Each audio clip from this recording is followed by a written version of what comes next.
Wow, the fire, what's going on? So, yeah, fortunately, our guest speaker has arrived and wow, he's like, wow, you're so beautiful and to tell you the truth, you're welcome. We just want to thank you for being here. You know, as the JKANA students, all of us as the executors, we welcome you and with warm hands. Seriously. So, this is our guest speaker. It's Liz Mosia. Wow, am I so glad that she's here today. Guys, as I said from the start, tighten your seatbelts. We are going for a ride right now.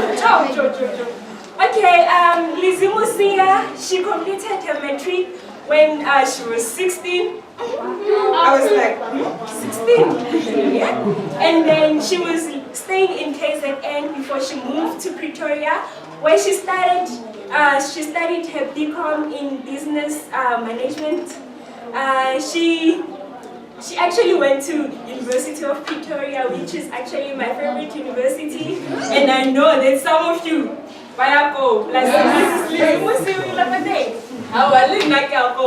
and guys, guess what? She completed her degree when she was 19. Like, wow, like I'm still amazed, like degree at 19. Wow, like that's amazing, that's over the world. And then after that, guess what? She became the youngest learner to have a degree, and then after that she went into corporate field where she started her own business at Headfield. Wow, like our guys, imagine 19 now guys,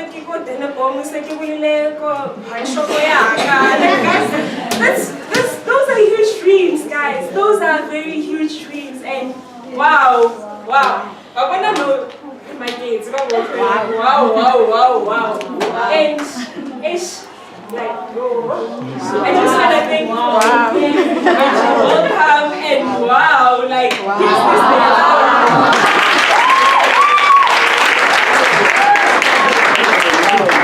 What a beautiful welcome. Thank you guys. You all look so wonderful. It's such a pleasure for me to actually stand in front of you and share a bit of my story and speak about entrepreneurship.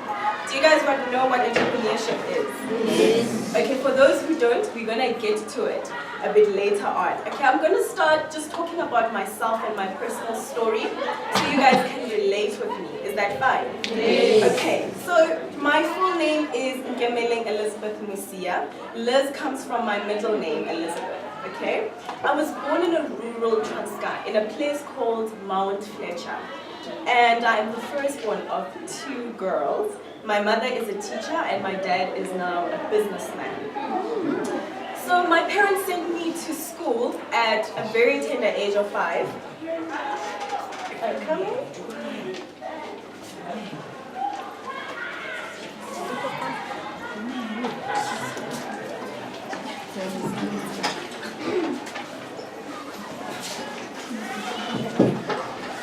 Okay, so I was into school at a very young age of 5 years old, and the reason for this was because my parents were very busy. My mom was 21 when she had me and she was still studying, and my dad was working body mining, so initially a miner, alright? And straight from school, because I went to school at 5, by 16 I was done with my matric, okay? And straight after school I moved to Pretoria, and I attended University of Pretoria, where I did my BCom Business Management degree. And yes, by the age of 19 I was done. It is a 3-year degree, so 17, 18, 19 I was done with the degree. And I started working. Immediately after graduation I started working. When I was 22, I had an opportunity to start my very own business, which is a hair store in Hatfield at the Plaza. It's still there in Hatfield, if you know what I'm talking about. And I was not just employed as a 22-year-old, I was also an employer. So this was one of my dreams come true.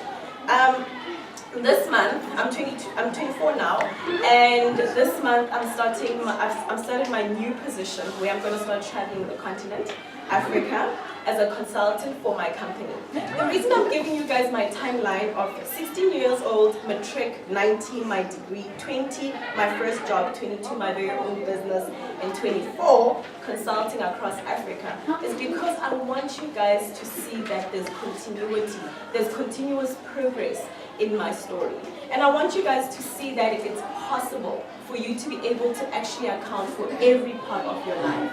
Okay, so that's the reason I'm giving you guys this story. It's not because so you can look at me and say, wow, wow. But I want you guys to see that you can actually make it possible. If I, who comes from a rural area, can make it possible, so can you. You guys have so much exposure. You live in one of the greatest cities in the continent. You can literally walk out to town and see a beautiful building. And we don't have that where I come from. So I want you guys to see that it is beyond possible. Okay, so I want you guys, having said that, I want you guys to start visualizing your own life. What is it that you expect from yourself in the future? Okay, so start thinking about what it is that you want to achieve in the next couple of years. You guys are in matric, right? Some are in matric. Alright, so I want you to think about it. Next year, if you want to study, visualize yourself studying. How long do you want the studies to take you? Where do you want to be in the next couple of years from there? There is so much power in dreaming and thinking about your future. And for me, that's how it started. I remember before I opened my own business, I was 21, I woke up at home and I thought to myself, it would be wonderful for me to actually open a store and sell clothing. And I woke up and I literally went to the mirror and I just started thinking about all these ideas. And the very next year, I met my first business partner. So that's the power of dreaming. You know, you tend to attract to the things that you are constantly thinking about. Okay, so you have to know what you want to be in life. You have to visualize yourself as though nothing can ever stop you. When you visualize the dreams and the things that you want for your life, don't consider your situation. Don't consider the school that you go to. Don't consider your background or your home or your friends or your family. Just be in a bubble and literally think about what it is that you want to achieve. Alright, yes, bubble. You know, the Bible also actually says that a man is what he thinks he is. So your opinion of yourself is the strongest opinion there can ever be. What you believe about you is very, very important. What your parents believe about you does not matter. What I believe about you doesn't matter. What anyone else believes about you, even what God believes about you doesn't matter until you start believing that, what He believes about you. So, with having said that, the second thing is begin to take yourself seriously and look around you for opportunities to become a better person. If you want to be a lawyer, it doesn't help that you hang around with people that are they are not going to inspire you to become a lawyer. You need to start looking around. Who is it that I know that works for a law firm? Who is it that I know that maybe is already a lawyer? Who is it that I can talk to who has a connection to someone who is a lawyer? Because you can then connect yourself to that person and begin to learn. Begin to take yourself seriously and start working on yourself as a person. It doesn't matter what you can do. What matters is how you as a person is. What matters is your personal growth. They say work harder on yourself than you do at your job. Work harder at you becoming a better person. Work harder with your mind. When you start thinking something negative, question it. Why am I thinking this negative? And you will see in the end, there is no reason. It's just an attack. If I, being born and partially raised in a rural town, can make things happen, how much more, like I've already said, how much more you?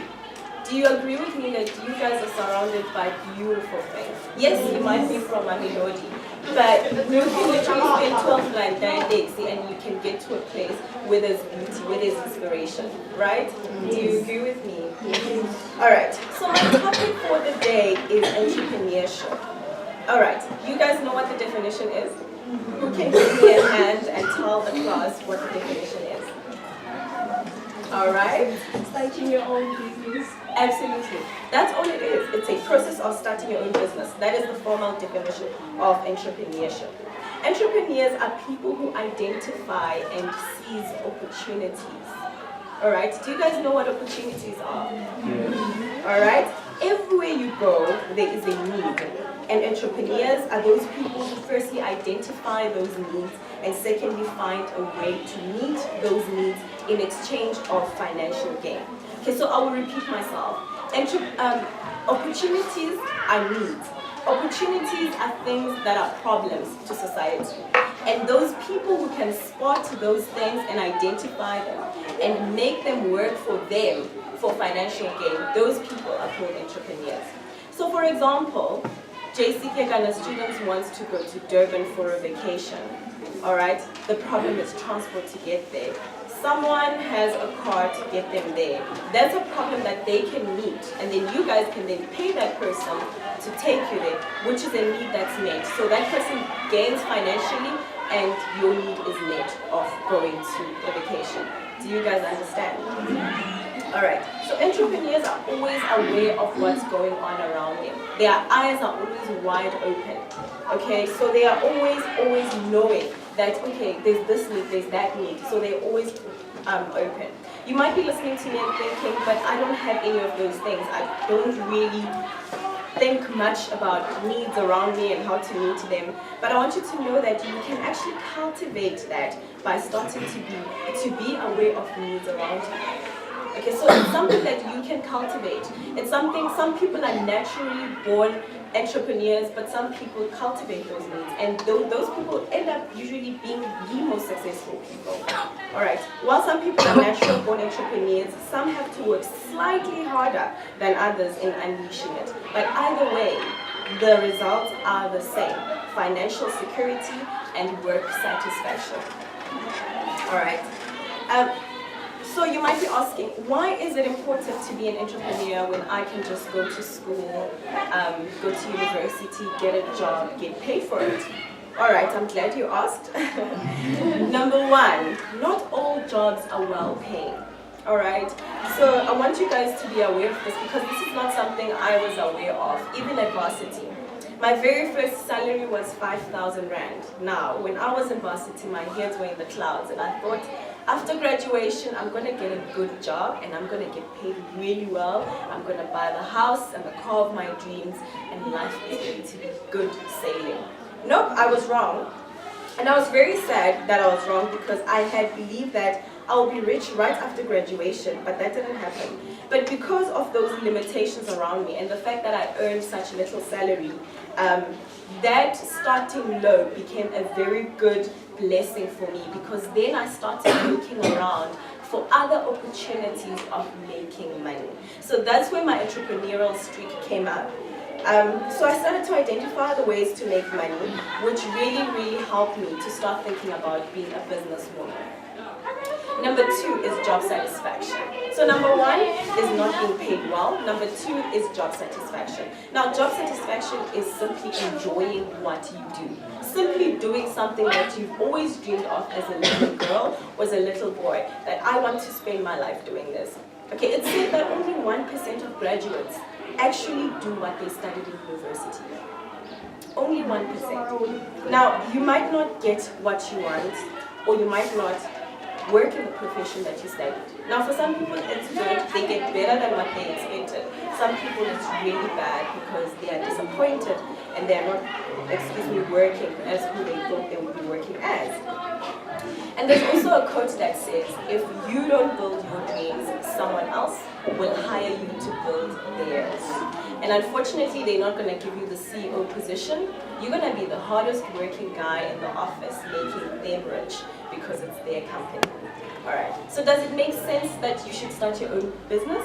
Yes. Alright, number three, the satisfaction of living your dreams as well as the recognition and respect from admirers. Okay, people love people who dream big, right? When she was introducing me, you guys were like, wow. I think had I been a normal person who matriculated at 19, went straight to get a job, if there was no story behind me, would you guys have been attentively listening to me? Yes. Chances are not. People love listening to people with credibility because those people have stories.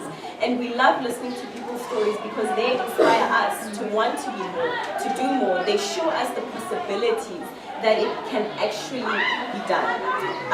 The late Dr. Miles Monroe said that the richest place in the world is the graveyard. A lot of people die without having implemented their dreams, without having written the books that they said they were going to write, without having opened the businesses that they said they're going to write. So a lot of people die with so much potential.